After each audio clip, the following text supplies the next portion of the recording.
வானத்தை போல சீனை கெப்ஸை எப்படி போப்பது நடக்கும் பப்பனை கெப்ஸில் என்ன காட்டுறாங்கன்னா சின்ராஸ் கார் எடுத்து கிளம்பி போகிறாரு. கடைசியில் பார்த்தா அந்த காரில் பிரேக் பிடிக்கலன்னு அவர் தெரிய வருது. ஒரு வழி அந்த கார் ஆக்சிடென்ட் பண்ணாமல் நிப்பாட்டிடுறாரு. அதுக்கப்புறம் பார்த்தா சின்ராஸ் வேலை பார்க்குற வீட்டை தான் காட்டுறாங்க. அங்கே புவனேஸ்வரி அம்மா வந்து நகையெல்லாம் எடுத்து பார்த்துட்டு இருக்காங்க. அந்நேரம் பொண்ணி உள்ளே போகிறாங்க. இதை சரியான பார்த்துட்டு இங்கே நீ பண்ணுற தோட்டத்தில் ஆள் இல்லை, நீ தோட்டத்தில் தண்ணி பாய்ச்ச அப்படிங்கிறாங்க. உடனே பொண்ணி ரொம்ப ஃபீல் பண்ணிக்கிட்டே தண்ணி பாய்ச்சிக்கிட்டு இருக்காங்க.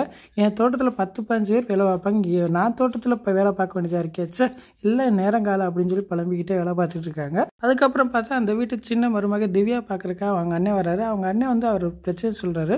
உடனே பணம் கொடுத்து உதவுறாங்க. இந்த பணத்தை வச்சு உன் பிரச்சனையை சால்வ் பண்ணினேன் அப்படின்னு சொல்கிறாங்க. என்னால் உனக்கு எதுக்குமா சிரமம் அப்படின்னு சொல்கிறாரு.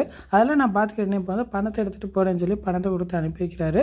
அதுக்கப்புறம் பார்த்தா புவனேஸ்வரி அம்மா அவங்க நகையெல்லாம் காணாமல் தேடிட்டு இருக்காங்க.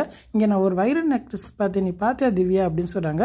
நான் பார்க்கலையாத்தே அப்படின்னு சொல்லிட்டு இருக்காங்க. உடனே சரண்யே சொல்கிறாங்க, அந்த டிரைவர் பொண்ணாட்டி அந்த காலுக்குள்ளே வந்துட்டு போனால் ஒருவேளை அவள் எடுத்துருப்பாளா அப்படின்னு சொல்கிறாங்க. இப்போ பழி வந்து பொண்ணு மேலே பழிய போடுறாங்க, நீங்கள் தான் நகையை எடுத்துருப்பேன்னு. இன்றைக்கான எபிசோட் இப்படி தான் போகுது. ஃபுல் வீடியோ பார்த்துட்டு பேசுவோம். இந்த வீடியோ பிடிச்சா முடிவுக்கு லைக் கொடுத்துட்டு மறக்காமல் சப்ஸ்கிரைப் பண்ணுங்கள். தேங்க்யூ.